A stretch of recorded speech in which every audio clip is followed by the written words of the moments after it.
Oke, baiklah. Assalamualaikum warahmatullahi wabarakatuh. Waalaikumsalam Waalaikumsalam warahmatullahi warahmatullahi wabarakatuh. Alhamdulillah, rabbil alamin. Kita ucapkan kepada Allah Subhanahu wa taala karena masih memberi kita rahmat dan hidayah sehingga kita masih dapat melaksanakan tatap maya kita yang ke-7, yaitu pada hari ini tentang kurikulum pendidikan PJOK. Baik kakak-kakak, semuanya sebelum kita mulai, alangkah lebih baiknya kita berdoa agar kegiatan kita mendapat kelancaran. Saya minta kepada Kak Didik, silakan Kak Didik memimpin doa kita pada siang hari ini. Silakan Kak Didik. Oke, Assalamualaikum warahmatullahi wabarakatuh. Waalaikumsalam warahmatullahi wabarakatuh. Marilah kita berdoa untuk kelancaran kita melaksanakan Google Meet hari ini dan apa yang diberikan oleh fasilitator kita dapat kita ambil dan kita pergunakan di dalam proses pembelajaran kita. Berdoa menurut kepercayaan agama masing-masing. Berdoa mulai.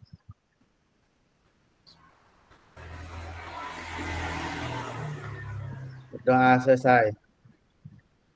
Oke, Demikianlah. terima kasih kepada Oke. Kak Didik sudah memimpin doa kita pada siang hari ini. Semoga apa yang kita doakan bersama-sama dijabah oleh Allah Subhanahu wa taala dan diberikan kelancaran untuk kedepannya. Baik kakak-kakak, langsung saja untuk mempersingkat waktu, saya share dulu PowerPoint yang akan kita pelajari pada siang hari ini. Ini dia tentang kurikulum PJOK. Bentar.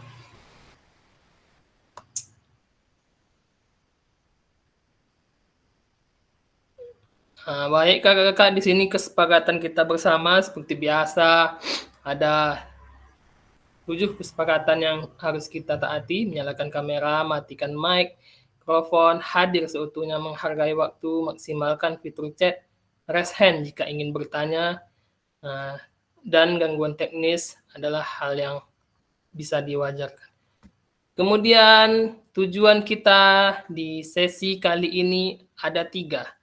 Yang pertama kakak-kakak, di sini nanti kita diharapkan dapat memahami 3 karakteristik utama kurikulum Merdeka serta keterkaitannya dengan prinsip pemikiran Ki Hajar Dewantara. Kemudian yang kedua, peserta mampu memahami atau nanti kita dapat memahami pengembangan kurikulum PJOK. Dan yang ketiga, peserta mampu memahami penyusunan program PJOK yang berkualitas dengan backward design. Itu merupakan tujuan yang akan kita dapatkan pada siang hari ini. Di mana agenda kita pada sesi ini ada 3 juga. Yang pertama backward design, yang kedua pengembangan kurikulum PJOK, dan yang ketiga pemikiran KHD dan kurikulum Merdeka. Kita masuk ke aktivitas 1, yaitu tentang backward design dalam pengembangan kurikulum PJOK. Nah, sebelum kita lanjut, di sini ada sebuah pertanyaan pemantik, di mana menurut kakak-kakak dari skala 1 sampai 10, kira-kira seberapa dalam pemahaman kakak-kakak tentang kurikulum PJOK? Silahkan kakak-kakak, boleh ditulis di kolom chat ataupun boleh langsung raise hand tentang menurut kakak-kakak seberapa besar pemahaman kakak-kakak tentang kurikulum PJOK. Apakah 1 atau 2, 3 atau mungkin 10 sudah paham sekali tentang kurikulum PJOK ini. Nah, karena biasanya kan yang kita dengar hanya kurikulum Merdeka, kurikulum di sekolah atau KTSP dan lain sebagainya. Sekarang bagaimana pemahaman kakak tentang kurikulum PJOK itu sendiri? Silakan ditulis di kolom chat. Nilainya kira-kira berapa? Nanti sama-sama kita diskusikan.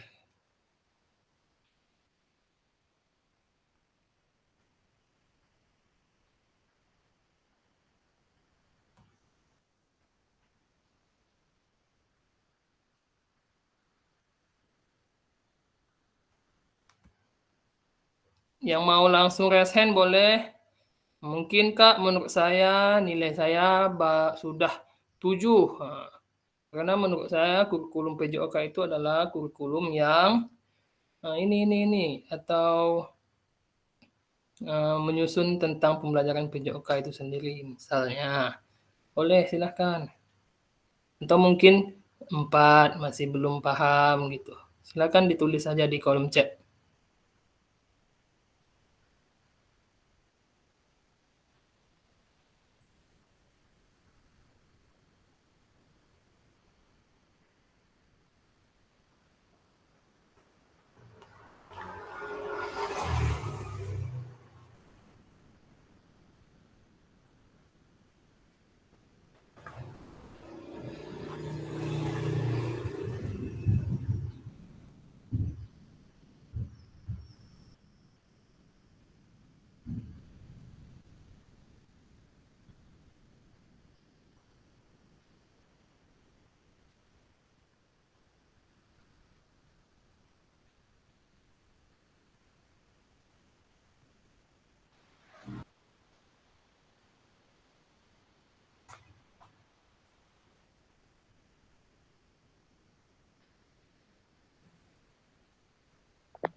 Oke, baik kakak-kakak. Jika masih belum menyimak, kita lanjutkan. Kakak-kakak semua, di sini ada satu lagi pertanyaan. Ini mungkin bisa kakak-kakak jawab sekalian. Apa tujuan adanya pembelajaran atau pelajaran PJOK di sekolah?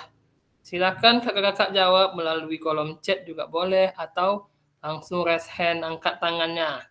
Berikan pendapatnya masing-masing tentang tujuan adanya pelajaran PJOK di sekolah. Silakan yang ingin memberikan pendapat. Kak Zam boleh, silakan. Tentu Kak Zam di sini sudah banyak pengalamannya. Silakan Kak Zam. Terima kasih fasilitator. Sebenarnya tujuan dari adanya pelajaran PJOK di sekolah ini kan menurut peraturan pemerintah lagi fasilitator ya, dari dulu-dulunya diadakan pelajaran PJOK di sekolah ini. Jadi kalau bagi kami sendiri guru PJOK hanya tinggal melakukan menjalani perintah fasilitator. Maksudnya tujuan adanya pelajaran PJOK di sekolah ini tentu kami sebagai guru adalah untuk mengolahragakan anak-anak di sekolah kan, bagaimana bisa tubuh sehat, bisa mengetahui macam apa tentang kebersihan lah, kesehatan. Jadi kalau saya tidak bisa menjawabnya fasilitator, kenapa tujuan adanya pelajaran PJOK di sekolah ini kan tentu kita yang pertama untuk mengolahragakan anak atas perintah dari pemerintah kan, adanya pelajaran PJOK di sekolah itu. Jadi kita mengarah saja ke tentu kita untuk mengapakan anak-anak itu kan, memberitahukan kepada anak-anak bagaimana kita bisa hidup sehat. Ya, itu aja dulu fasilitator. Oke, terima kasih Kak Zam atas jawabannya. Sebelumnya silakan Kak Gian yang ingin menyampaikan pendapat. Terima kasih Kak Fasilitator. Barangkali saya menambahkan apa yang dijawab sama Kak Zam tadi.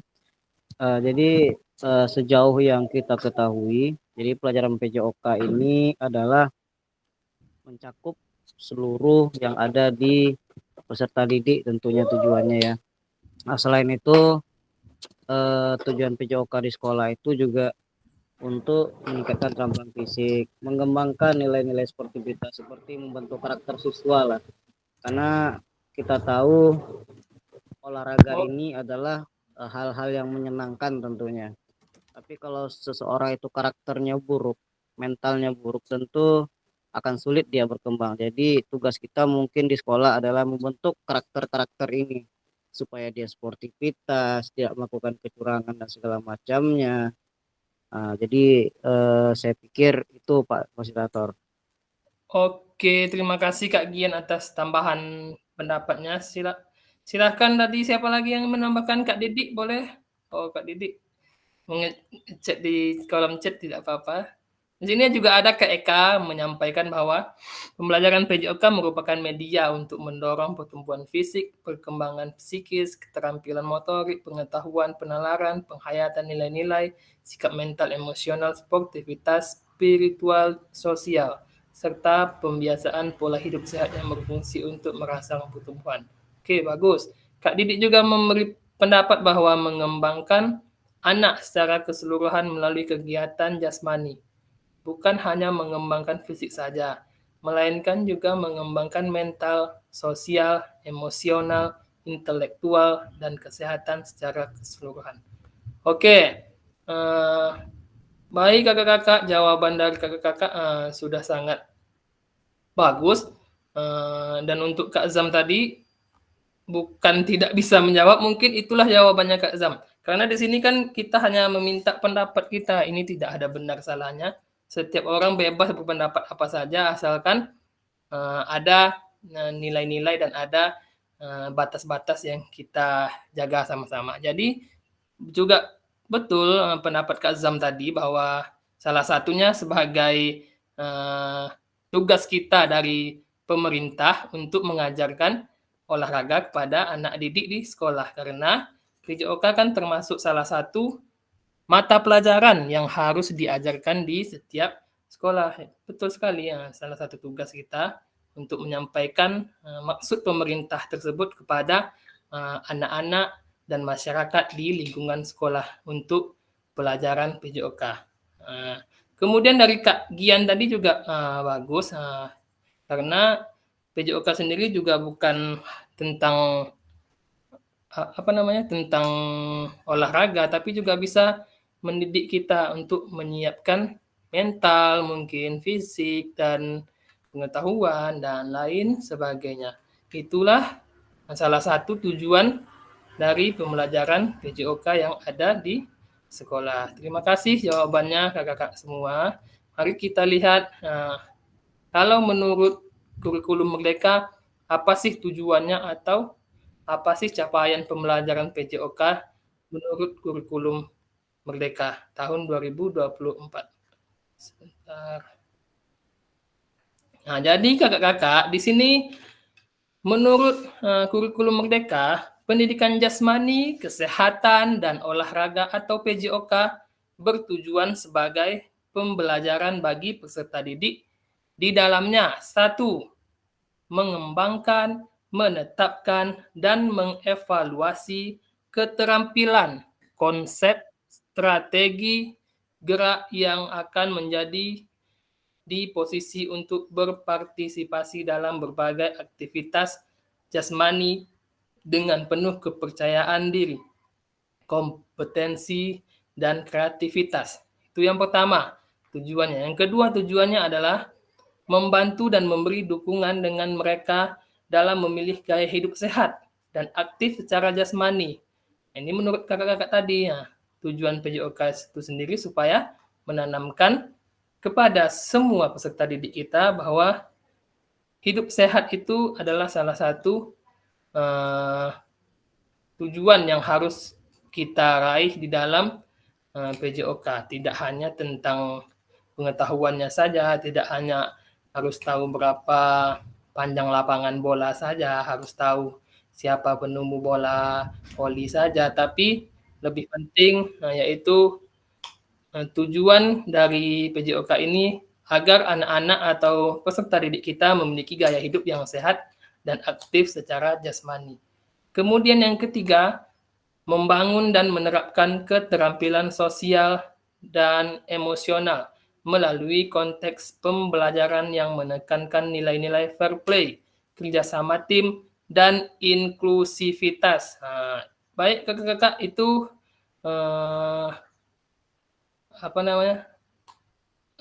menurut PJOK sendiri, salah satunya kita di sini harus bisa menanamkan nilai-nilai fair play kepada peserta didik kita, sehingga dalam kerjasama timnya, peserta didik kita juga harus memiliki kerjasama tim dan fair play yang sangat baik. Baiklah kakak-kakak. Kemudian yang keempat, menanamkan apresiasi dan mengembangkan sikap positif untuk aktif secara jasmani sepanjang hayat sebagai upaya untuk peningkatan keseluruhan kualitas hidup. Baik kakak-kakak, selanjutnya mari kita berdiskusi sesuai pertanyaan pada slide berikutnya. Boleh di raise hand, boleh juga menyampaikan secara langsung. Apakah pertanyaannya? Mari kita lihat. Yang pertama, terlepas dari kurikulum apapun, apakah selama ini Bapak Ibu sudah memahami dengan baik tujuan mata pelajaran dan menjadikannya sebagai acuan? Silakan kakak-kakak yang ingin menjawab pertanyaan pertama. Kan di dalam dunia pendidikan kita sudah banyak mengalami pergantian kurikulum. Baik yang sekarang kurikulum Merdeka ataupun yang kemarin kurikulum K13, kembali ke belakangnya mungkin KTSP dan lain sebagainya. Nah, menurut kakak-kakak semua, apakah selama ini kakak-kakak sudah memahami tujuan dari PJOK itu sendiri dan menjadikan tujuan tersebut sebagai acuan atau prioritas kakak dalam pembelajaran di kelas? Silakan kakak-kakak.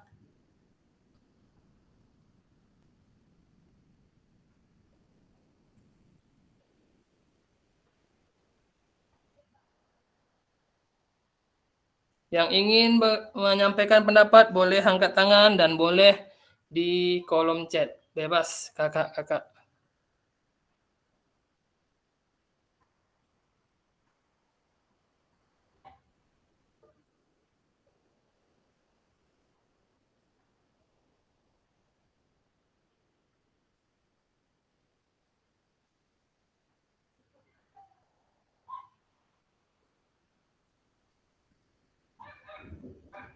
Apakah ada yang ingin menyampaikan pendapatnya? Kak Didik, silakan Kak Didik. Terima kasih kepada Kak Fasilitator. Di sini dari pertanyaan terlepas dari kurikulum apapun, apakah selama ini Bapak Ibu sudah memahami dengan baik tujuan mata pembelajaran dan menjadikannya sebagai acuan? Kalau untuk memahami, selama tujuan terlepas dari kurikulum apapun, kami mungkin guru PJOK telah telah memahami tujuan dari pembelajaran ini. Karena tujuannya tadi kan udah kita simpulkan sama-sama dan udah fasilitator sampaikan juga. Jadi tujuan mata pembelajaran dan menjadi sebagai acuan. Memang kami apapun kurikulumnya, baik KTSP, kurikulum Merdeka, kurikulum 13, pembelajaran PJOK ini adalah menjadi acuan kami semuanya untuk memberi kepada anak-anak murid itu seperti yang dijawab pertama tadi. Seperti yang saya sampaikan, mengembangkan anak secara keseluruhan, kegiatan jasmani, bukan hanya mengembangkan fisik saja, melainkan juga mengembangkan mental, sosial, emosional, intelektual, dan kesehatan secara keseluruhan. Itu adalah menjadi acuan kami sebagai guru olahraga. Terima kasih. Oke, terima kasih kepada Kak Didik sudah menyampaikan pendapatnya kepada kita semua. Bagi kakak-kakak yang lain, silakan yang ingin menambahkan. Kak Faisal boleh, Kak Gian juga boleh, silakan. Kak Rivaldi juga boleh. Atau Kak Zam kembali menyampaikan pendapatnya, karena Kak Zam salah satu senior kita dalam guru olahraga ini. Mungkin karena pengalaman Kak Zam yang sudah banyak kan, sudah sudah jumpa kurikulum ini, kurikulum itu. Bagaimana menurut Kak Zam? Apakah PJOK itu tetap sama di kurikulum tersebut ataukah ada perubahan dalam kurikulum tersebut? Baik, kakak-kakak yang lain juga boleh, silakan.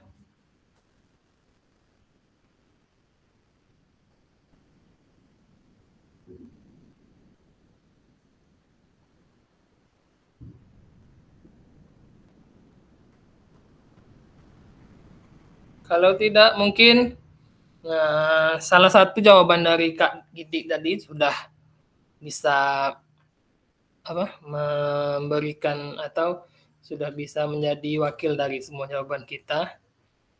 Betul apa yang dikatakan Kak Didi tadi. Terlepas dari apapun kurikulum yang ada di Indonesia ini,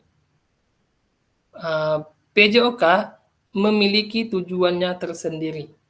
Begitu juga mata pelajaran yang lain.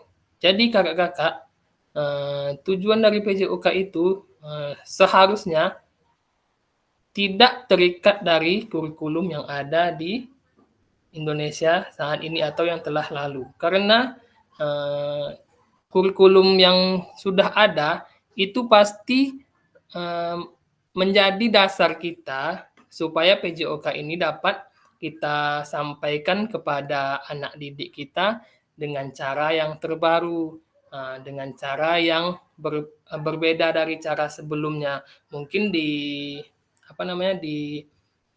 kurikulum sebelumnya, taruh saya di KTSP, itu anak-anak kan lebih banyak mendengarkan apa yang kita sampaikan atau mendengarkan ceramah kita atau mendengarkan materi langsung yang kita berikan, misalnya dalam materi pelajaran olahraga sepak bola, itu kan anak-anak terfokus dari apa yang kita berikan dan apa yang ada pada buku pelajaran tentang sejarah sepak bola misalnya dan lain sebagainya. Karena pada saat itu kurikulumnya mungkin hanya sebatas itu sebagai cara pembelajaran untuk PJOK-nya. Tapi di kemudian hari terus berkembang, timbullah kurikulum baru yang membuat suatu pembelajaran yang berbeda dari yang sebelumnya, tapi dengan tujuan yang sama. Tujuannya untuk memberikan manfaat olahraga atau kesehatan jasmani kepada peserta didik kita.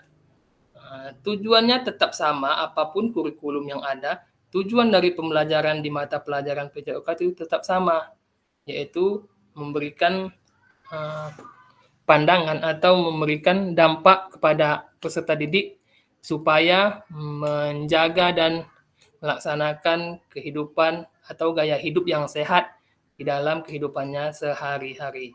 Kurikulum di sini hanya sebagai acuan kita mengikuti perkembangan zaman yang ada saat ini. Kemudian kakak-kakak, pertanyaan selanjutnya. Nah, di sini, dalam konteks kurikulum merdeka, apakah tujuan yang bisa dicapai? Nah, sekarang kan kita sedang berada atau sedang memasuki atau sedang merasakan kurikulum kita saat ini, yaitu kurikulum merdeka. Nah, menurut kakak-kakak, dari kurikulum yang ada saat ini, apakah yang bisa atau apakah tujuan yang bisa kita capai dengan pembelajaran PJOK pada kurikulum saat ini? Apakah sama dengan kurikulum sebelumnya ataukah ada perbedaan dari cara atau dari langkah-langkah pembelajaran dalam kurikulum merdeka ini? Silakan kakak-kakak yang ingin menyampaikan pendapatnya. Kak Gian boleh, silakan Kak Gian.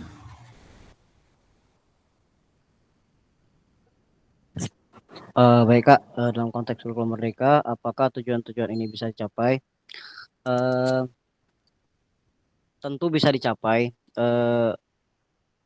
cuman mungkin ada beberapa kendala mungkin ya, karena dari kurikulum yang sebelumnya, tentu dengan metode-metode yang sekarang dengan kurikulum Merdeka ini tentu akan berbeda. Meskipun tujuannya muaranya akan tetap sama, tapi kan metode ini kan ada yang apa yang kita pelajari itu ada berdiferensiasi, inklusif dan segala macamnya. Tentu kita menjadikannya sebenarnya kita tidak ingin mengkelompokkan siswa yang bisa, yang belum, tapi dalam hal metodenya terpaksa kita menjadikan mereka berkelompok-kelompok jadinya. Akhirnya dengan kelompok ini tujuan yang seharusnya kita bikin satu dan akhirnya kita bikin tambah lagi sehingga tujuan-tujuan ini tidak bermuara satu jadinya, hanya bermuaranya oh yang ini muaranya ke sini, yang ini muaranya ke sini sehingga tujuan utama yang kita inginkan tidak sesuai dengan apa yang ada pada peserta didik kita. Barangkali itu yang menjadi kendalanya mungkin Kak sampai hari ini. Oke, terima kasih kepada Kak Gian, sebuah jawaban yang sangat luar biasa. Kepada kakak-kakak yang lain, apakah ingin menyampaikan pendapatnya tentang konteks kurikulum Merdeka ini, apakah tujuan ini masih bisa dicapai? Silakan kakak-kakak yang lain, raise hand. Boleh, Kak Faisal, halo. Apakah masih di situ? Sepertinya tidak sedang di situ. Kak Didik boleh, silakan jika ingin menambahkan pendapatnya yang ada di pikiran Kak Didik, silakan. Tidak apa-apa, kita di sini hanya sharing dan diskusi. Terima kasih Kak Fasilitator. Sebetulnya ini yang bisa menjawab ini Pak Nazar sama Pak Zamsarlis. Karena orang ini dari udah berapa kurikulum yang mereka tempuh sampai sekarang ini orang ini bisa menjawab dalam konteks kurikulum Merdeka apakah tujuan ini bisa dicapai.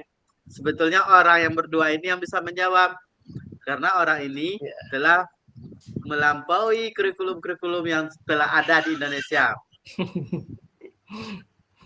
Jadi kalau dalam konteks kurikulum Merdeka, apa tujuan ini bisa tercapai? Sebetulnya bisa tercapai, tergantung metode yang kita pakai lagi. Atau cara kita penyampaian, cara anak menerima, itu tergantung metode masing-masing dari kita untuk menyampaikannya. Tujuannya itu pasti tercapai. Terima kasih. Ayo Pak Nazar, Pak Zam, bantu.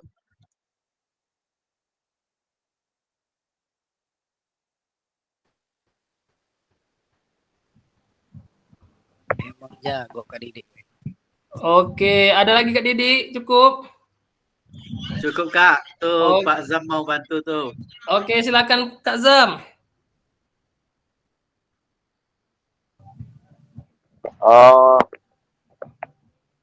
Oh ya, terima kasih fasilitator.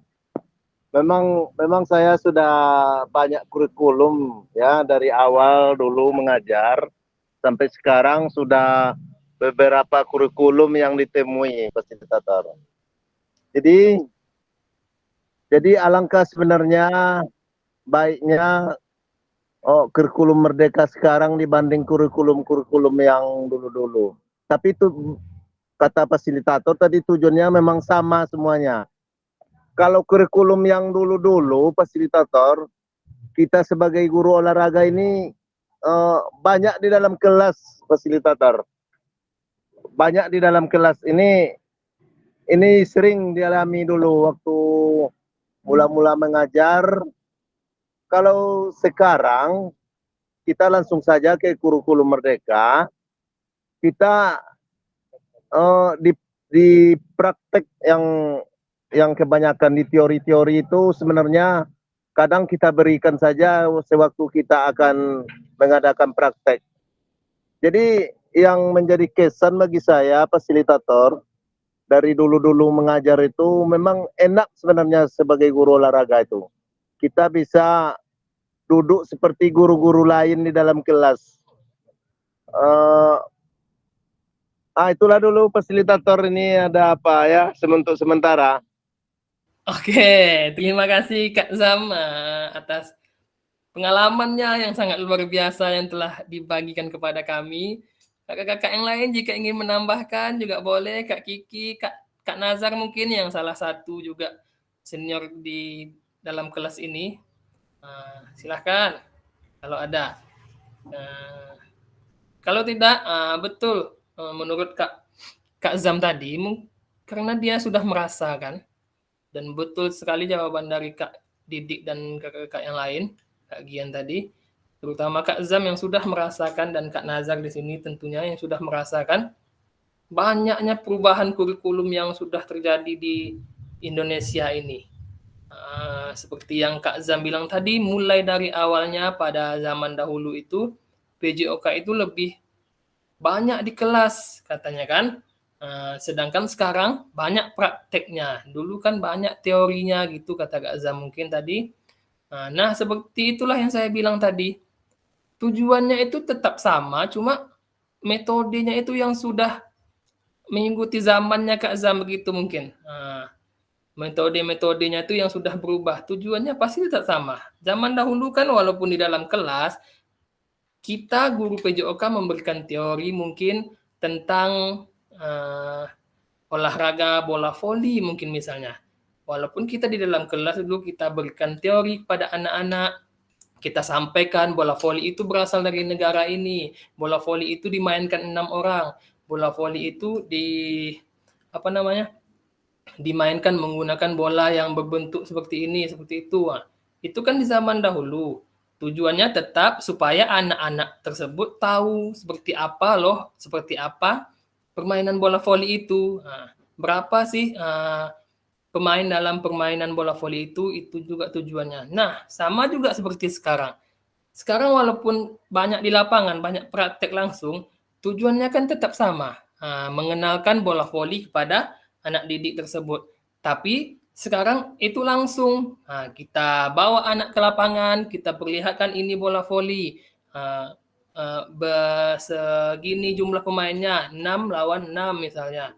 Kemudian passingnya seperti ini, kemudian servisnya seperti ini, itu langsung kita praktekkan. Tapi tujuannya kan tetap sama, agar anak-anak tersebut tahu seperti apa bentuk permainan bola voli. Nah, begitu Kak Zam mungkin dan kakak-kakak lainnya.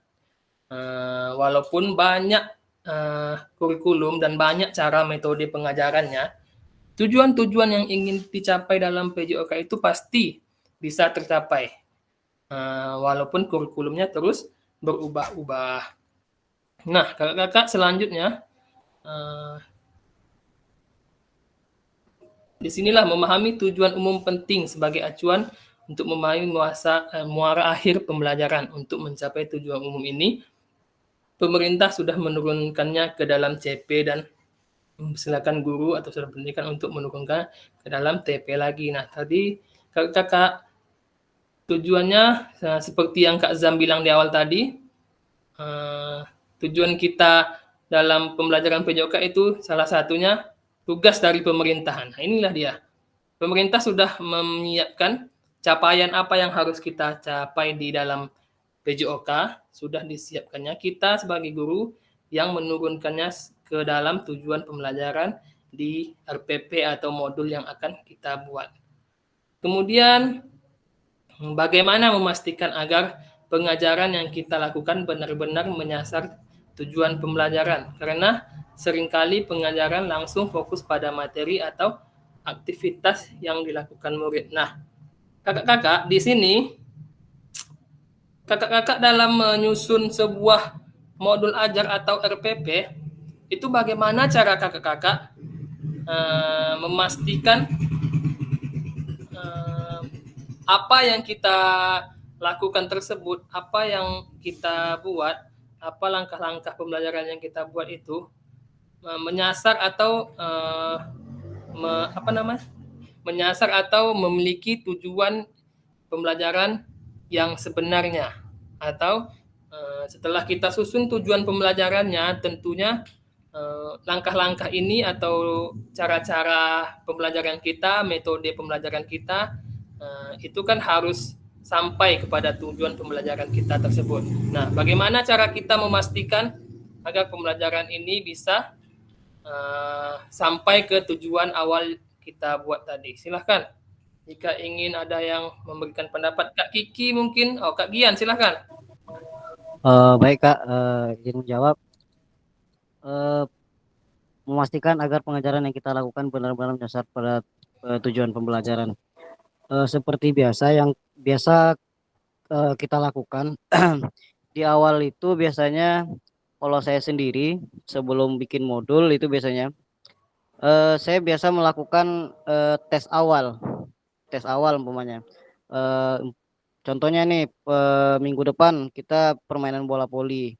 Berarti minggu ini saya ketahui dulu mereka sudah benar tahu atau belum tentang bola voli, atau mereka sudah tahu ke depannya ini pembelajarannya passing umpamanya. Dari 2 tes awal tersebut diketahui bahwa sebagian siswa umpamanya sudah mengetahui tentang permainan bola voli dan sudah bisa melakukan passing gitu loh. Di beberapa siswa mungkin belum mengetahui sama sekali tentang bola voli. Jadi dari 2 kasus tersebut kita sudah bisa merangkum tujuan pembelajaran kita. Artinya yang pertama memahami pembelajaran memahami materi bola voli. Yang kedua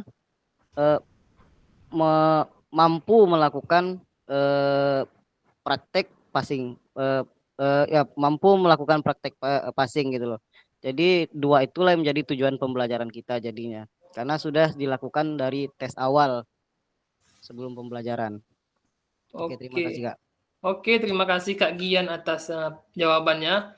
Kakak-kakak yang lain, apakah ada yang ingin menambahkan? Sedikit saja kakak-kakak. Seperti yang dikatakan Kak Gian tadi, salah satu cara kita untuk mengetahui apakah tujuan kita ini akan berhasil atau tidak dengan cara asesmen di awal sebelum kita melakukan pembelajaran sesungguhnya. Nah, itu salah satu teknik atau cara kita dalam menyusun sebuah modul ajar atau menyusun sebuah RPP. Banyak caranya kakak-kakak agar tujuan kita itu tercapai seperti yang kita harapkan. Seperti tadi mungkin tujuannya agar anak-anak atau peserta didik mampu melakukan servis bawah mungkin. Nah, sehingga cara kita sendiri lagi bagaimana caranya agar anak tersebut bisa melakukan servis bawah. Itu tergantung pada diri kita sendiri lagi kakak-kakak yang hebat. Nah, kemudian kakak-kakak di sini ada sedikit pendapat proses backward design dalam pengembangan kurikulum secara umum melalui 3 tahapan di bawah ini. Nah, kakak-kakak yang luar biasa, sebelum kita lanjutkan, di sini kan ada proses backward design. Apakah kakak-kakak pernah mendengar backward design ini dalam pengembangan kurikulum atau dalam menyusun sebuah RPP atau modul? Apakah kakak-kakak sudah pernah mendengar ataukah belum? Mungkin bagi yang sudah pernah ikut guru penggerak ini sudah makanan bagi dia karena sudah juga dipelajari di sana. Atau bagi kakak-kakak yang sedang melaksanakan PPG saat ini juga ada dalam modul pembelajaran 1 topik berapa tuh ya? Kalau tidak salah topik 3 understanding design by design kalau tak salah. Backward design ini juga sama seperti understanding tersebut karena backward design di sini adalah salah satu metode yang dilakukan untuk menyusun sebuah RPP atau modul ajar. Nah, di sini ada 3 kakak-kakak langkah-langkahnya dalam backward design. Dalam menyusun RPP, yang pertama ada identifikasi CP-nya dulu, kemudian tentukan penilaiannya, dan terakhir baru tentukan pengalaman atau strategi pembelajarannya. Nah, kakak-kakak, di sini hampir semuanya atau hampir kita sebagai guru PJOK atau hampirlah setiap guru di sekolah itu dalam menyusun sebuah rencana pembelajaran atau modul ajarnya, pasti rata-rata guru-guru tersebut Setelah menentukan capaian atau tujuan pembelajarannya apa, pasti kemudian guru-guru atau kita-kita itu langsung menentukan bagaimana langkah-langkah pembelajarannya supaya tujuannya tercapai. Bukan pasti sih, sering terjadi di lapangan gitu. Setelah tujuan dibuat, kemudian langsung ke langkah-langkah atau strategi pembelajaran dalam RPP tersebut. Baru terakhir biasanya kita ini menentukan asesmennya di akhir atau menentukan penilaiannya itu di akhir biasanya kita taruh. Nah, kakak-kakak, ini sebenarnya boleh saja, tetapi jika kita terus melakukan proses seperti ini, setelah tujuan kita tentukan langkah-langkah, baru kita tentukan penilaian, khawatirnya nanti kakak-kakak di akhir penilaian yang kita buat itu tidak akan akan sampai kepada tujuan yang kita buat sebelumnya. Karena tentu saja setelah langkah-langkah baru kita cari asesmennya, takutnya nanti agak sedikit melebar dari tujuan sebenarnya yang kita inginkan. Nah, jadi di sini muncullah backward design atau muncullah understanding by design seperti modul-modul kakak-kakak yang sudah kakak-kakak lakukan di PPG tahun ini. Itu ada di modulnya understanding by design, yaitu cara menyusun RPP atau menyusun modul ajar dengan 3 cara. Yang pertama itu setelah tentukan tujuannya, langsung kita tentukan asesmennya. Asesmen apa yang ingin kita buat? Asesmen atau penilaian berdasarkan tujuan tadi. Setelah kita dapat asesmennya, misalnya tujuannya kita tentukan peserta didik mampu mempraktekkan passing passing bawah dalam permainan bola voli, misalnya tujuan kita.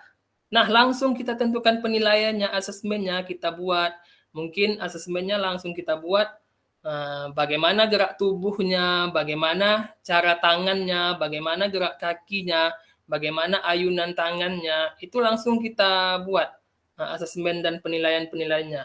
Nah, kemudian setelah 2 itu kita bikin, kita lakukan atau kita buat, kita rencanakan, barulah kita tentukan strategi pembelajaran kita seperti apa, metode yang ingin kita gunakan seperti apa, atau cara-cara yang akan kita pakai di lapangan itu seperti apa. Karena sesungguhnya di lapangan itu mungkin sangat berbeda antara satu sekolah dengan sekolah lain. Nah, disitulah kita menentukan strategi pembelajaran kita sendiri, metode yang bisa kita gunakan pada siswa kita sendiri, atau cara-cara lain yang penunjang pemberhasilan rencana pembelajaran kita tersebut. Nah, dengan demikian, apabila backward design ini kita gunakan, sudah pasti nanti penilaian akhirnya itu akan sama dengan tujuan yang akan kita peroleh. Rubrik penilaian yang kita bikin di akhir itu nanti pasti tujuannya akan sama dengan tujuan awal yang kita inginkan tadi. Begitu kakak-kakak. Proses dari backward design itu sendiri. Kemudian kakak-kakak selanjutnya ada di sini pesan kunci. Pesan kunci atau amanah atau apa namanya ini. Backward design ini merupakan proses sistematis yang memastikan kesesuaian kurikulum dengan capaian pembelajaran yang diinginkan. Backward design di sini juga pada akhirnya mampu membantu guru menyelaraskan antara tujuan, langkah pembelajaran, dan penilaiannya. Nah, kakak-kakak di sini sama seperti tadi. Backward design di sini adalah sebuah proses yang membantu kita sebagai guru PJOK dalam menyusun sebuah rencana pembelajaran sehingga nanti pada akhirnya apa yang kita inginkan atau apa tujuan dari pembelajaran kita tersebut itu sesuai dengan langkah-langkah pembelajarannya dan sesuai dengan penilaian di akhirnya nanti. Jadi ada ketersinambungan antara satu tujuan dan satu penilaian, juga satu proses atau satu langkah dalam menyusun sebuah pembelajaran di dalam kelas atau RPP. Sebentar, kakak-kakak. Oke, apakah ada kakak-kakak yang ingin? Oh, silakan, Kak Eka. Ada yang ingin disampaikan, Kak Eka, silakan. Ya, terima kasih Kak. Halo Kak. Ya, lanjut. Ya, ini teman bekerja nih Kak. Tapi saya nyimak kok. Ini ceritanya kan tentang kurikulum Kak ya. Ya. Tentang apa? Award apa tadi Kak? Backward. Kalau saya menilainya seperti ini Kak. KTSP 2013, Merdeka, semua tujuannya sama. Seperti yang dipaparkan pada pertanyaan pertama tadi yang saya sampaikan. Yang tadi ada saya baca slide kakak tadi, pemerintah memberikan peluang, itu intinya Kak, memberikan peluang kepada guru menyusun suatu program pembelajaran sesuai kebutuhan, sesuai keadaan. Nah, di dalam pembelajaran olahraga itu, udah bukan slide-nya Kak? Oh iya, lanjut Kak. Nah, di tujuan pembelajaran olahraga, kita sebagai guru olahraga diberikan kemudahan untuk menyusun perangkat-perangkat pembelajaran yang akan kita ajarkan. Contohnya dalam bola voli, apa tujuan utamanya? Apakah siswa mampu melakukan gerak atau apakah siswa memahami dan menganalisis gerakan gerak dasar permainan bola voli, itu mungkin contohnya. Jadi di dalam pembelajaran olahraga di kurikulum 2013 ini, kalau saya perhatikan, yang membedakannya cuma refleksi Kak. Karena kurikulum KTSP refleksi itu tidak ada, atau mungkin saya nggak pernah menyampaikan refleksi. Itu aja kok. Suatu dipermudah oleh pemerintah dalam kita menyusun pembelajaran yang akan diajarkan kepada peserta didik. Itu aja Kak. Terima kasih Kak. Oke, terima kasih Kak Eka atas pendapatnya yang telah Kak Eka bagikan kepada kami semua. Betul kata Kak Eka tadi, di sini pemerintah sudah memberikan sudah memberikan kuncinya kepada kita. Tergantung kitanya lagi menyusun sesuai keperluan kita di dalam kelas. Ini dia maksud Kak Eka tadi mungkin. Pemerintah sudah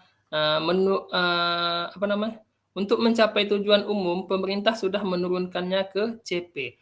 Jadi capaian pembelajaran ini sudah ditulis oleh pemerintah.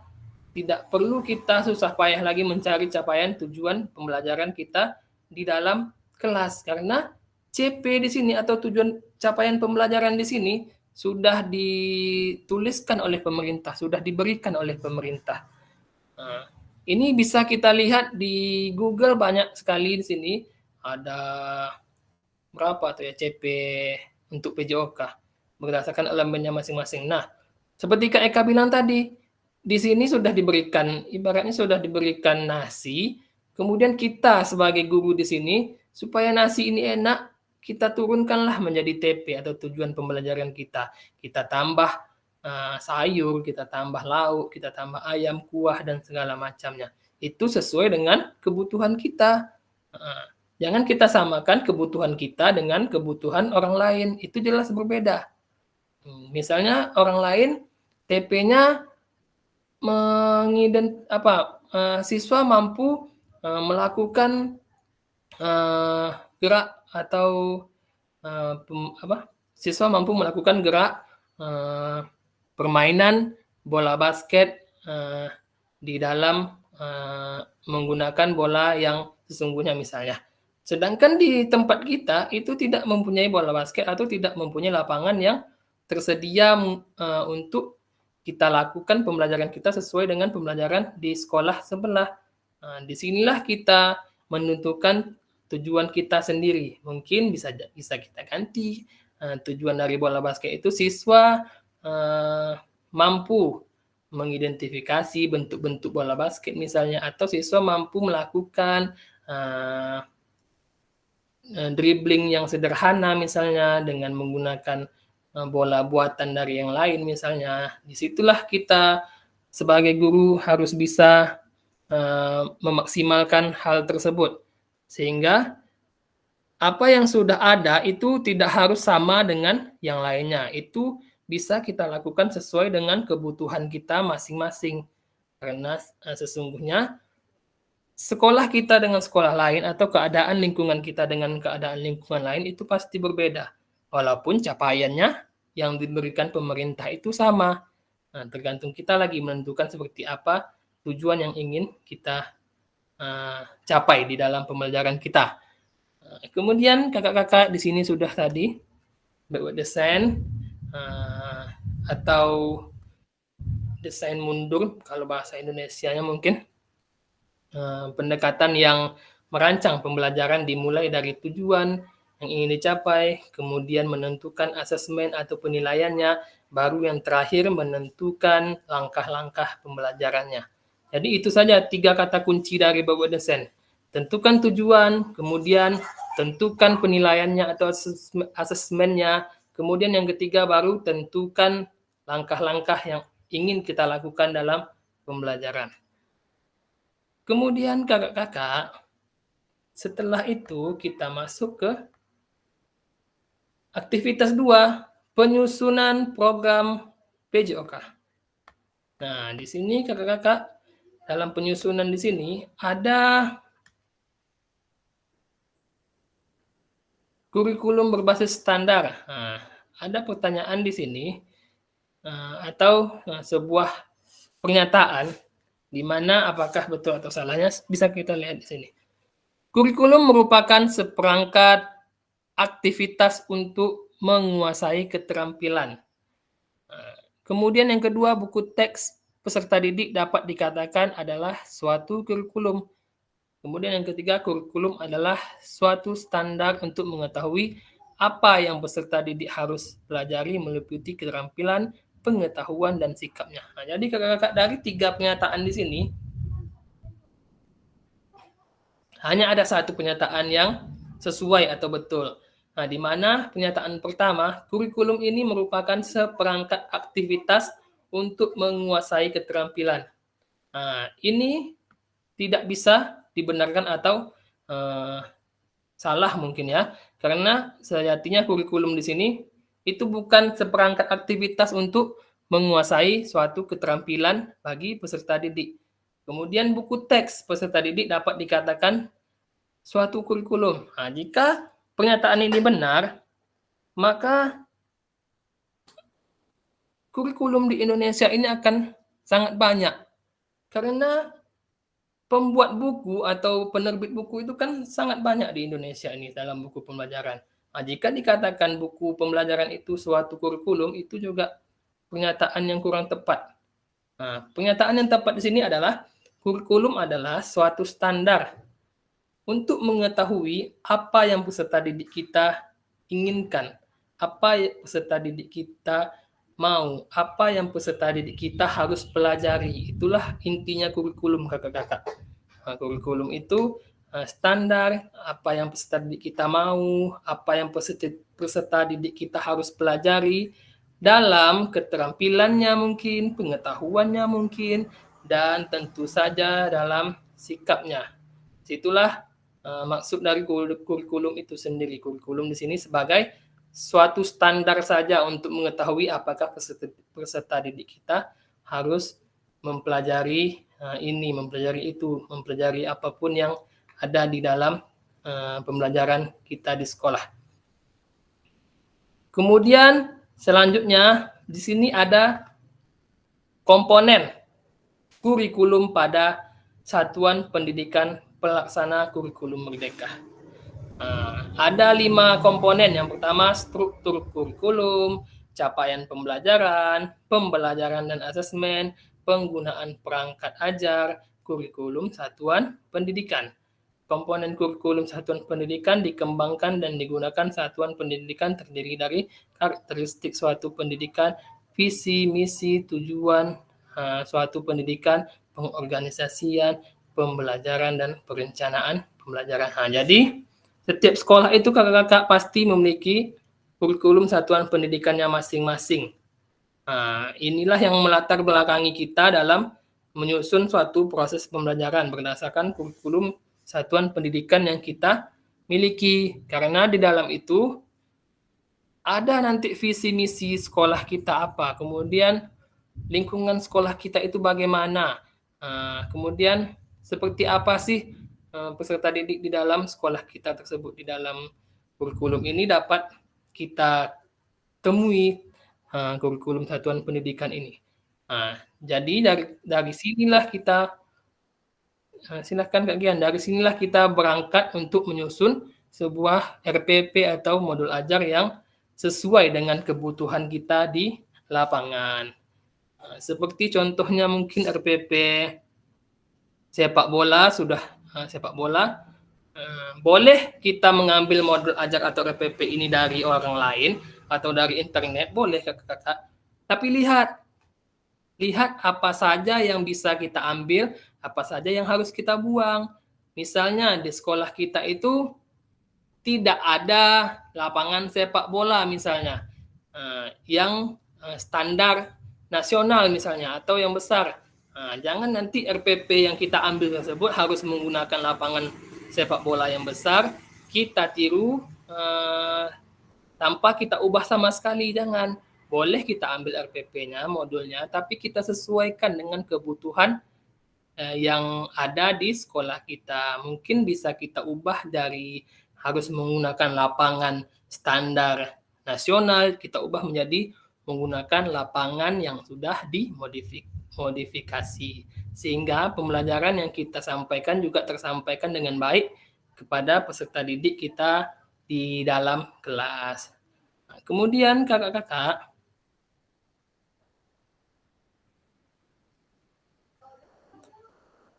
ini ada sebuah pernyataan lagi atau pertanyaan. Mengapa kurikulum operasional itu berbeda antar satu pendidikan? Nah, di sini kurikulum operasional satu pendidikan dikembangkan sesuai dengan konteks dan kebutuhan peserta didik dan satuan pendidikannya. Ini bisa menjadi kabar gembira bagi Bapak Ibu dapat menyusun program yang relevan dengan kultur gerak di mana peserta didik tinggal. Jadi kakak-kakak sekarang ini kurikulum operasional ini itu bisa disusun oleh suatu sekolah berdasarkan kebutuhan yang dibutuhkan oleh sekolahnya. Jadi tidak hanya mengacu dari kurikulum yang sudah ada, seperti misalnya kurikulum Merdeka, harus kita tiru tanpa bisa kita ubah. Tidak seperti itu sekarang, karena sekarang sudah memberikan kebebasan atau keleluasan kepada sekolah tersebut, sehingga dari kurikulum Merdeka tersebut bisa dimodifikasi sesuai dengan kebutuhan sekolah atau sesuai dengan lingkungan sekolah atau sesuai dengan peserta didik yang ada di sekolah dan juga sesuai dengan kultur atau budaya dari peserta didik yang tinggal di lingkungan sekolah. Ini bisa kita susun. Siapa penyusunnya? Tentu saja di bagian kurikulum dan kepala sekolah. Itu mereka yang akan menyusunnya sehingga kurikulum operasional ini sesuai dengan kebutuhan yang ada di lingkungan sekolah. Begitu mungkin kakak-kakak.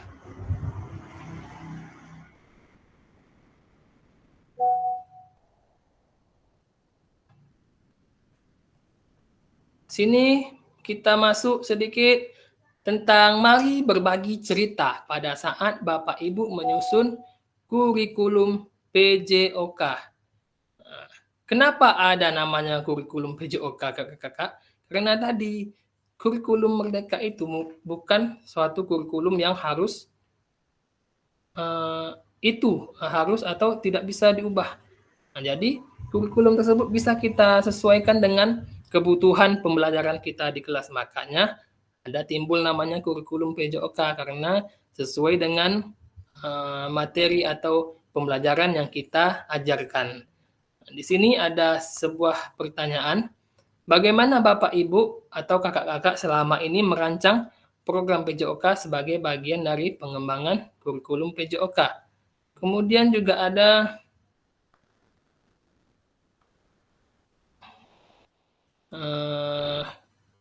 apa saja selama ini Bapak Ibu anggap menjadi suatu yang bernilai untuk dipelajari murid di kelas PJOK. Dan yang ketiga ada bagaimana Bapak Ibu akan mengintegrasikan itu semua ke dalam proses pengembangan kurikulum mata pelajaran PJOK yang sedang berlaku.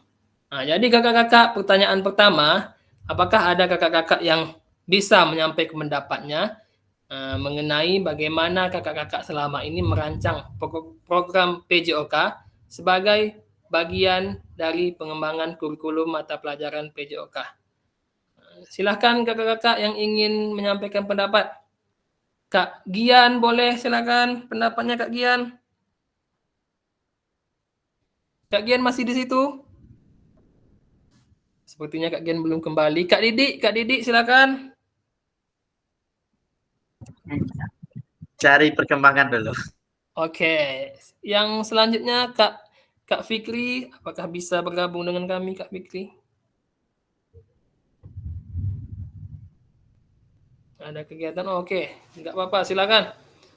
Jadi kakak-kakak, cara kita bagaimana supaya program atau rencana yang kita buat dalam pembelajaran PJOK ini bisa berkembang dari kurikulum yang sudah ada, itu tergantung kita kakak-kakak.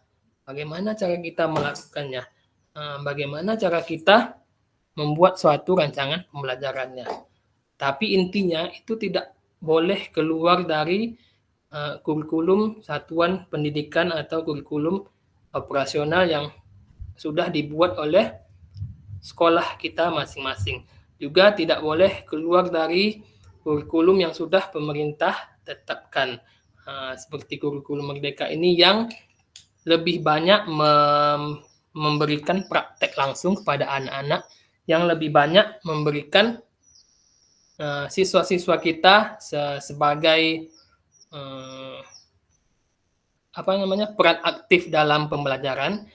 Itu tidak boleh keluar dari situ.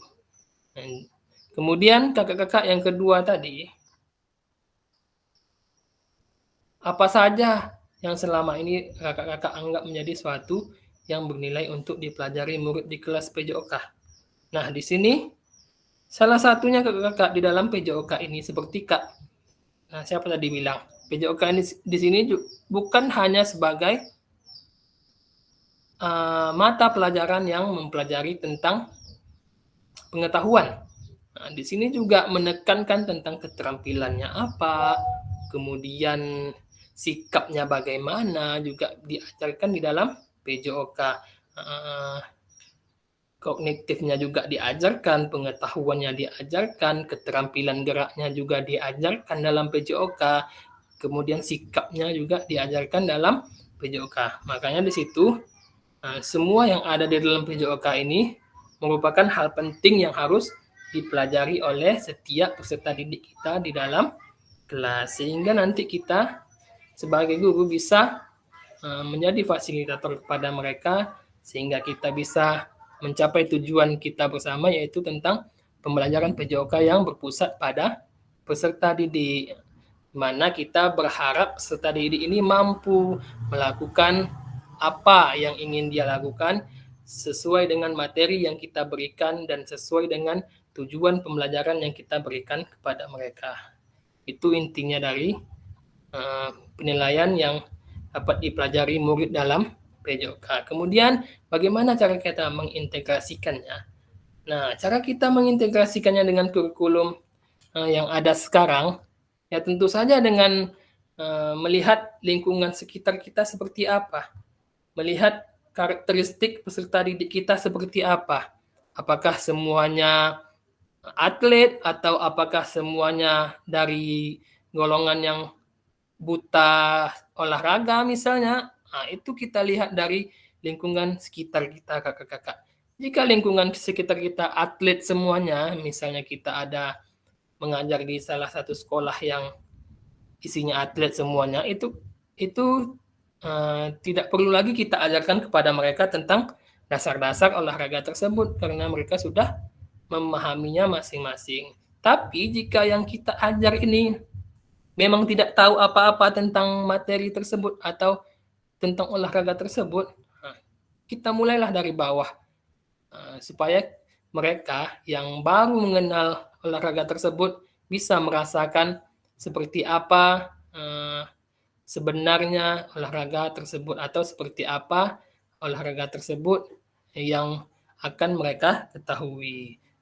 Gitu mungkin kakak-kakak semuanya. Kemudian di sini ada 6 faktor yang mempengaruhi pengembangan program PJOK. Di sini yang pertama kakak-kakak ada kebutuhan dan karakteristik peserta didik. Yang kedua, konteks masyarakat. Yang ketiga, waktu.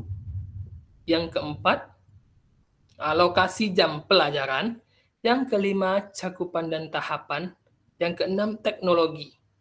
Nah, kakak-kakak di sini, ini seperti yang sudah kita bicarakan tadi, faktor-faktor yang mempengaruhi perkembangan PJOK itu atau faktor yang mempengaruhi program pengembangan PJOK tersebut adalah satu, tentu saja kebutuhan dan karakteristik peserta didik kita.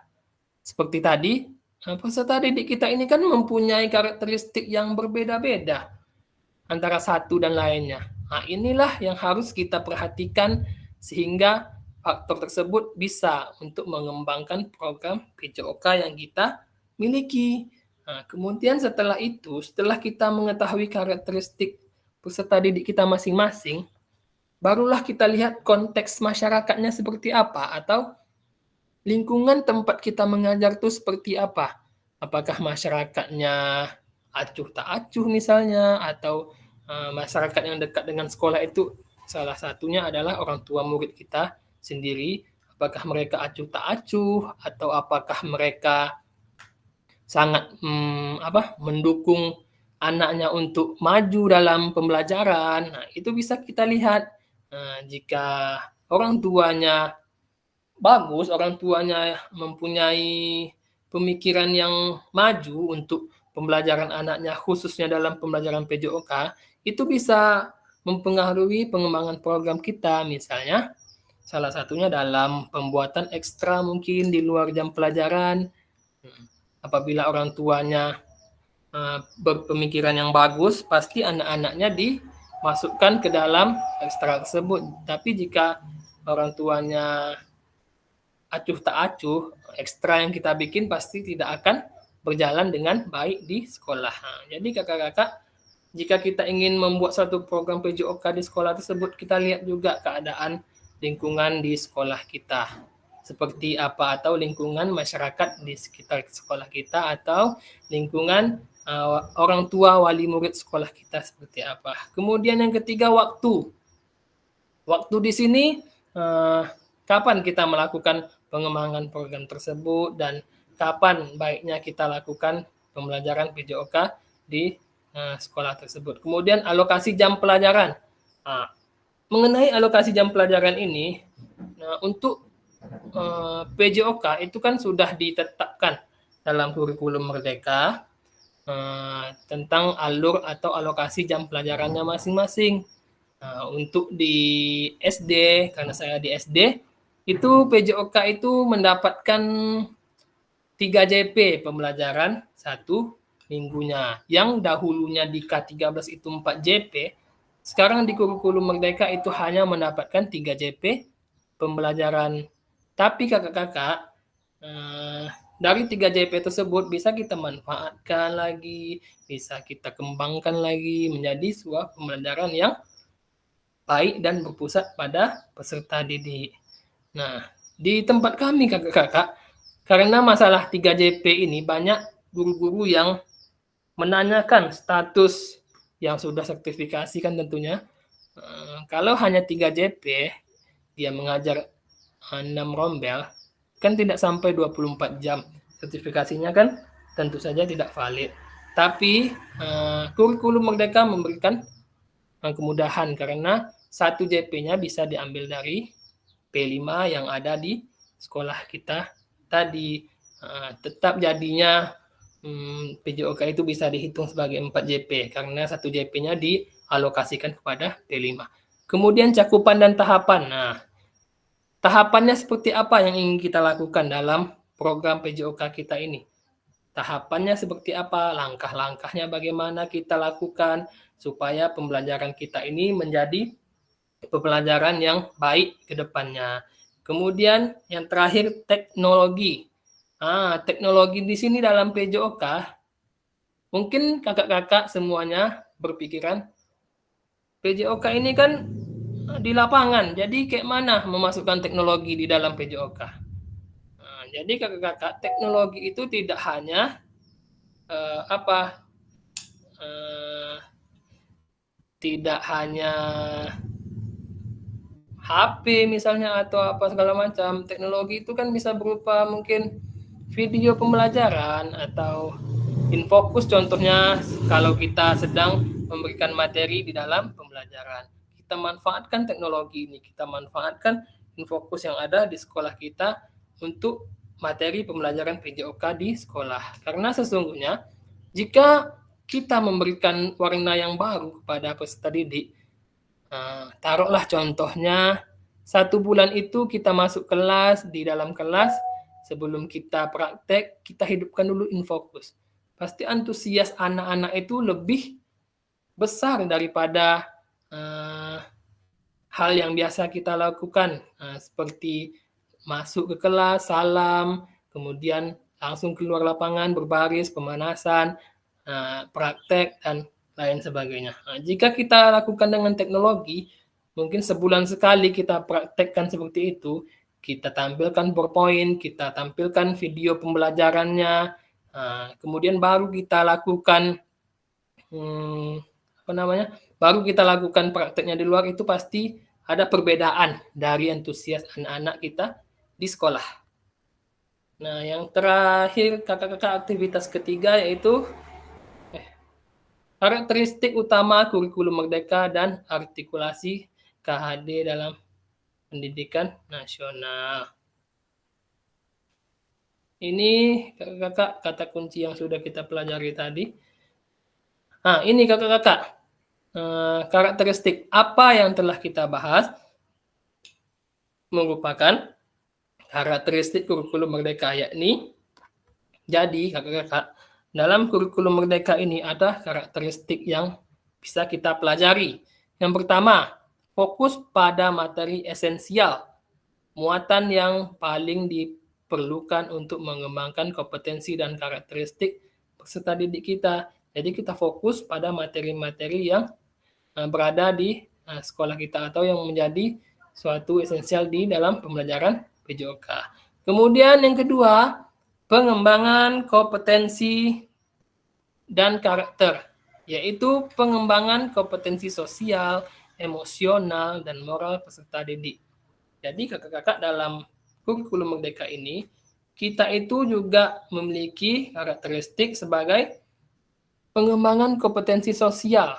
Jadi anak tersebut tidak hanya terpaku dalam kognitifnya saja, tidak hanya terpaku dalam pengetahuannya saja, tapi sosialnya juga kita ajarkan, emosionalnya juga kita perbaiki, kita tenangkan, kemudian moral peserta didik tersebut tentu saja harus kita latih, sehingga peserta didik kita menjadi peserta didik yang memiliki sosial, emosional, dan moral yang baik ke depannya. Kemudian yang ketiga, fleksibilitas pembelajaran, yaitu kurikulum dapat disesuaikan dengan kebutuhan pengembangan kompetensi peserta didik, karakteristik satuan pendidikan, dan konteks lingkungan sosial budaya setempat. Nah, itu tadi kakak-kakak yang kita sama-sama diskusikan tadi, yaitu kurikulum Merdeka ini menjadi suatu pembelajaran atau kurikulum yang fleksibel atau yang bisa diarahkan kemana saja sesuai dengan kebutuhan dari sekolah kita masing-masing, kebutuhan peserta didik kita masing-masing, juga berdasarkan karakteristik seperti peserta didik kita di lapangan, dan tentu saja dengan lingkungan sosialnya seperti apa, budaya setempatnya seperti apa. Jadi kurikulum Merdeka ini suatu kurikulum yang mempunyai pembelajaran yang fleksibel, yang tidak terpaku dengan yang ada di satu titik saja. Jadi bisa disesuaikan dengan tempat kita mengajar di sekolah. Kemudian kakak-kakak, mari diskusikan pemikiran Ki Hajar Dewantara lebih jauh dan kaitkan dengan karakteristik kurikulum Merdeka. Ini dia. Ki Hajar Dewantara menggarisbawahi bahwa maksud pendidikan adalah menuntun segala kodrat yang ada pada anak-anak agar mereka dapat mencapai keselamatan dan kebahagiaan yang setinggi-tingginya, baik sebagai manusia maupun sebagai anggota masyarakat.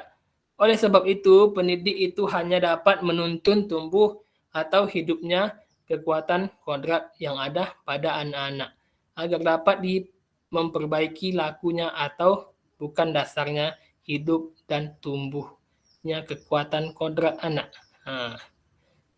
Jadi kakak-kakak, bagaimana menurut kakak-kakak tentang pendapat Ki Hajar Dewantara ini? Apakah pendapat Ki Hajar Dewantara ini sesuai dengan dengan pemikiran kakak-kakak saat ini? Silahkan kakak-kakak dipahami maksud Ki Hajar Dewantara dan berikan pendapatnya melalui raise hand. Silahkan kakak-kakak dipahami terlebih dahulu. Jika ingin menyampaikan pendapat, boleh raise hand tangannya sejenak. Bagaimana maksud dari Ki Hajar Dewantara di sini?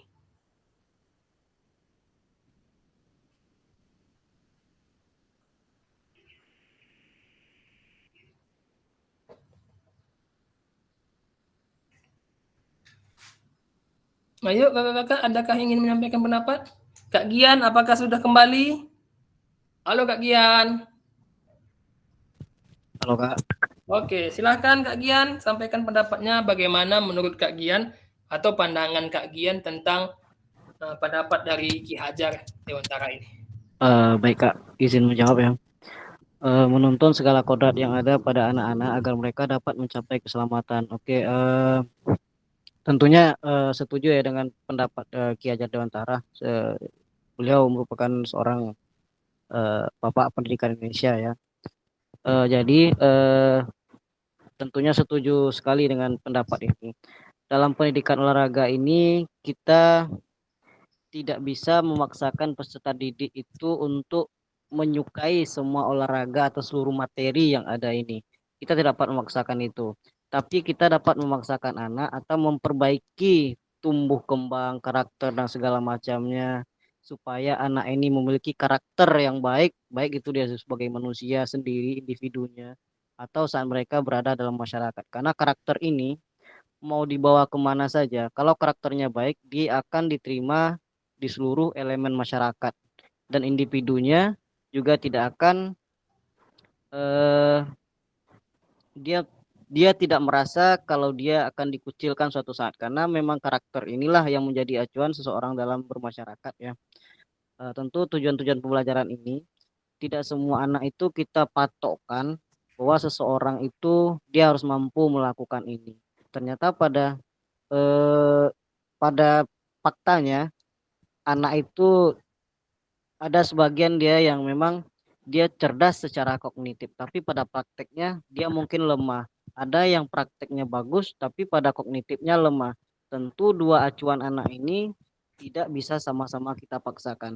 Bahwa dia yang kognitifnya bagus ini harus mampu mencetak gol dalam permainan bola umpamanya. Pada faktanya di prakteknya ternyata dia memang sulit untuk melakukan hal seperti itu. Nah, yang pandai tadi kita yang sudah memiliki keterampilan yang bagus itu mungkin mudah bagi mereka untuk melakukan mencetak gol dalam olahraga. Tapi pada dasarnya kognitifnya kita hanya akan menstimulus mereka untuk selalu memberikan support untuk memperdalam atau memperbanyak membaca lagi supaya dia setidaknya mengetahui seluk-beluk atau dasar-dasar dari olahraga tersebut.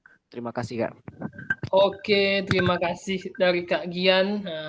Jawaban yang sangat luar biasa, pendapat yang sangat luar biasa dari Kak Gian Sastra. Nah, selanjutnya saya minta Kak Rivaldi, apakah Kak Rivaldi masih ada di situ? Halo Kak Rivaldi.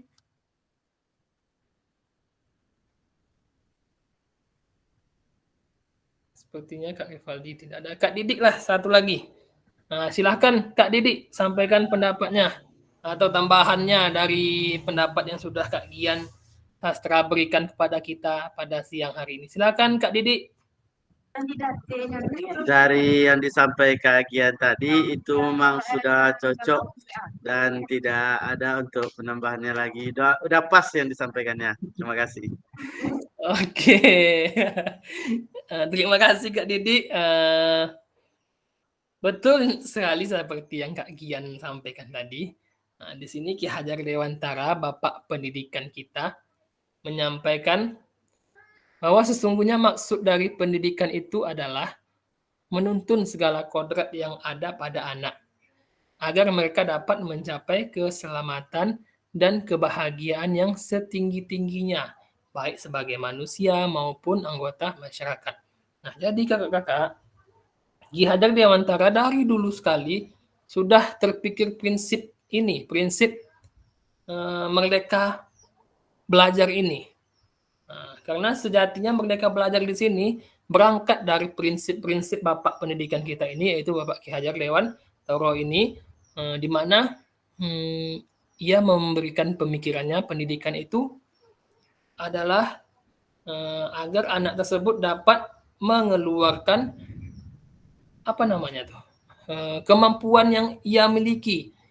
Kemampuan yang ia miliki sehingga anak tersebut dapat hidup di masyarakat dan dapat kebahagiaan yang setinggi-tingginya sehingga di masyarakat dia bisa hidup, kemudian menjadi manusia pun dia bisa hidup. Karena pendidikan itu intinya memberikan atau menampilkan kemampuan yang dimiliki anak didik kita tersebut. Jadi tidak ada lagi pendidikan itu yang terpaku kepada nilai atau pada ranking kelas. Nah, itu tidak ada lagi jika kita menganalisis atau memahami maksud dari pendidikan dari Pak Ki Hajar Dewantara ini.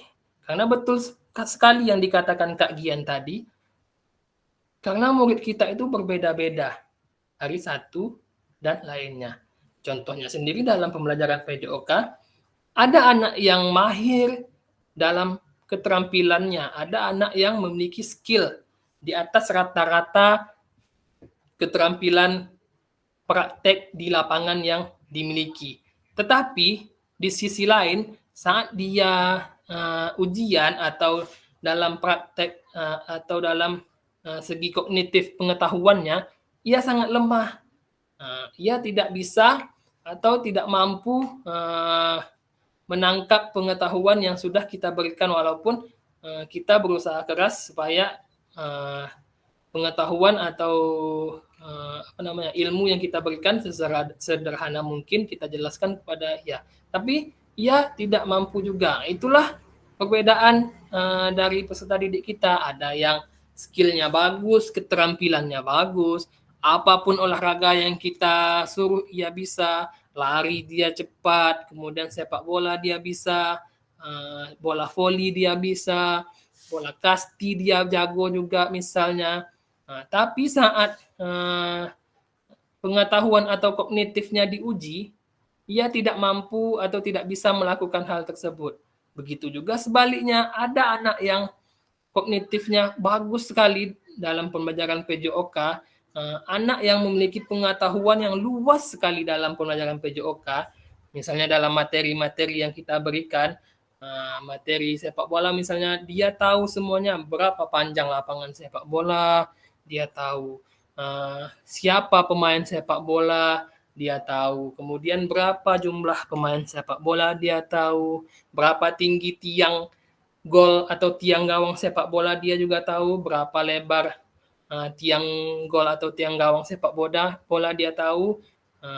Semuanya tentang pengetahuan dia tahu. Tapi jika praktek di lapangan, dia tidak bisa melakukan hal tersebut atau dia tidak memiliki kemampuan dalam melakukan keterampilan praktek di lapangan. Inilah yang inilah yang membedakan satu murid dengan murid lainnya. Jadi inilah maksud Ki Hajar Dewantara.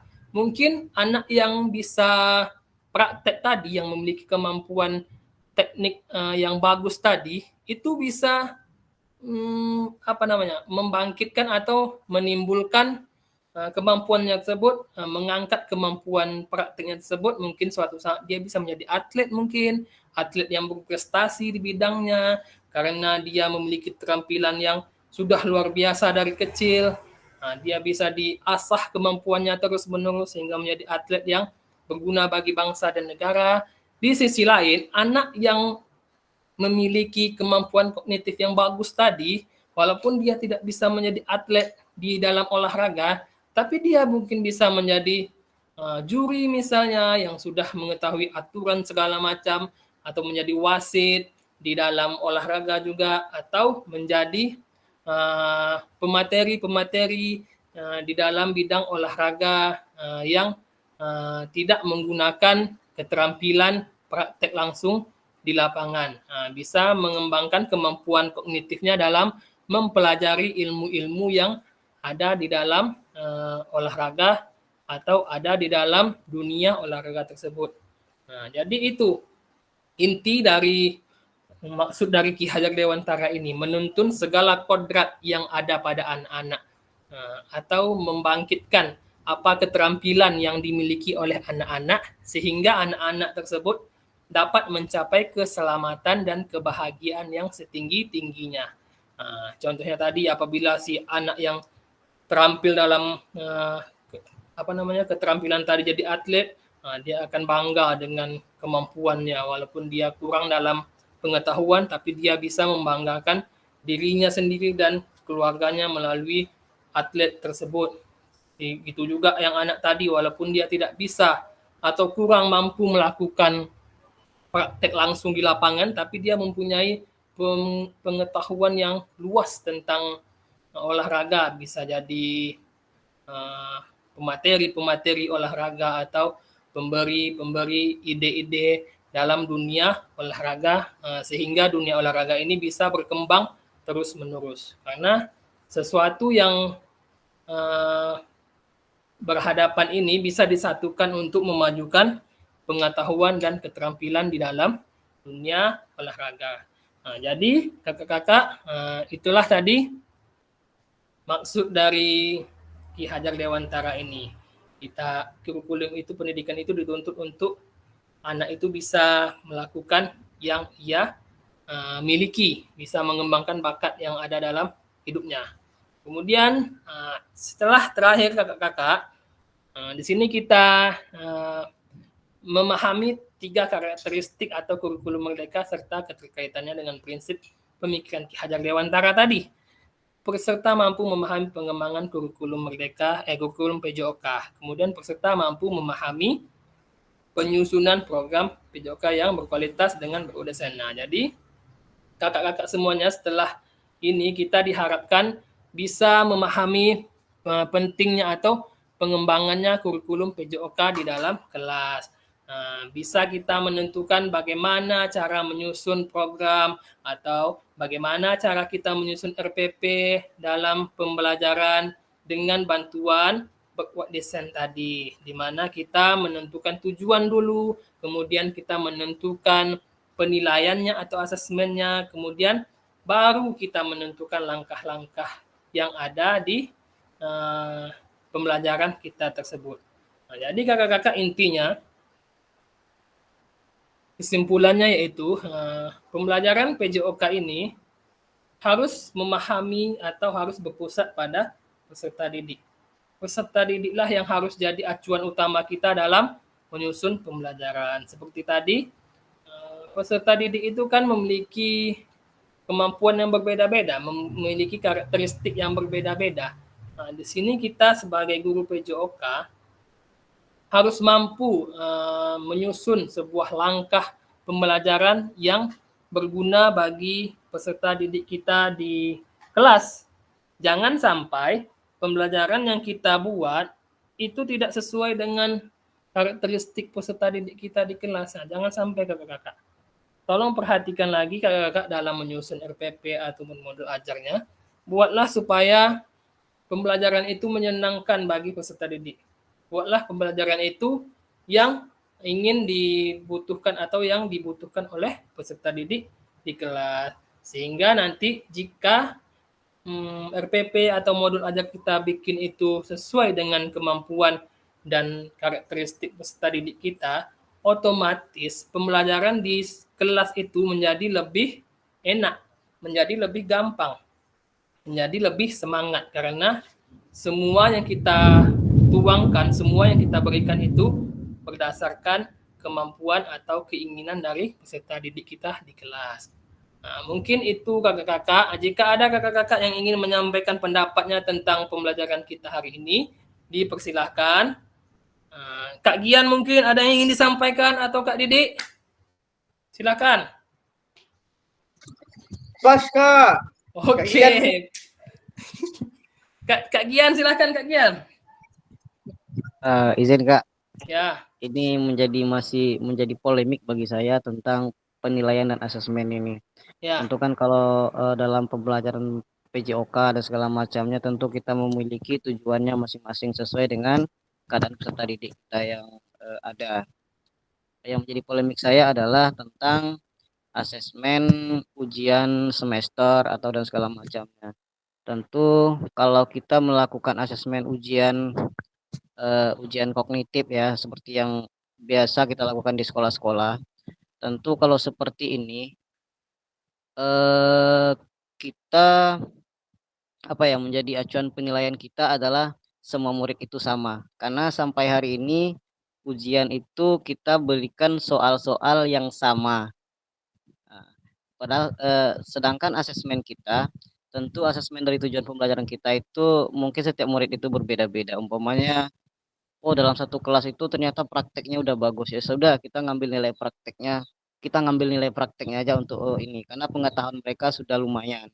Akhirnya kita ngambil nilai praktek saja untuk dirapor dan segala macamnya. Ternyata di sekolah masing-masing masih mewajibkan guru olahraga harus bikin soal dan segala macamnya. Itu bukan menjadi masalah sebenarnya atau menambah beban kita ya. Cuman kan tidak sesuai lagi dengan acuan yang ada pada tujuan pembelajaran yang kita rancang umpamanya. Nah, itulah menjadi polemik bagi saya hari ini, Kak. Karena dengan penilaian kognitif itu kita menganggap semua murid itu sama, karena mereka harus mendapatkan nilai kognitif yang sama gitu loh. Ya. Padahal pada asesmen kita tahu bahwa kognitif mereka sudah lumayan. Nah, dan ternyata problemnya adalah pada praktek. Kita majukan prakteknya. Padahal kalau kita praktek kan tidak perlu lagi melakukan asesmen tertulis seperti itu. Oke, terima kasih Kak. Oke, terima kasih Kak Didik. Bagus sekali. Mungkin masuk ke Didik tadi, Kak Gian tadi, saya juga bisa menangkap sedikit. Karena kita kan berada di lapangan banyaknya. Kenapa sih harus ada asesmen dari kognitif lagi gitu kan? Karena di dalam PJOK kan tentu saja jika dinilai dari kognitifnya saja, tentu tidak terlalu tinggi atau tidak banyak sekali anak-anak yang suka tersebut. Tapi jika dinilai dari keterampilan, sebagian besar anak-anak tersebut pasti bisa melakukannya. Jadi Kak Didik, Kak Gian, itu merupakan suatu proses asesmen. Itu sudah ibaratnya sudah baku, sudah ditetapkan harus ada nilai dari kognitifnya, harus ada nilai dari keterampilannya. Nah, bagaimana cara kita menyesuaikan hal tersebut? Disitulah kita harus mempunyai penilaian setiap pembelajaran kita.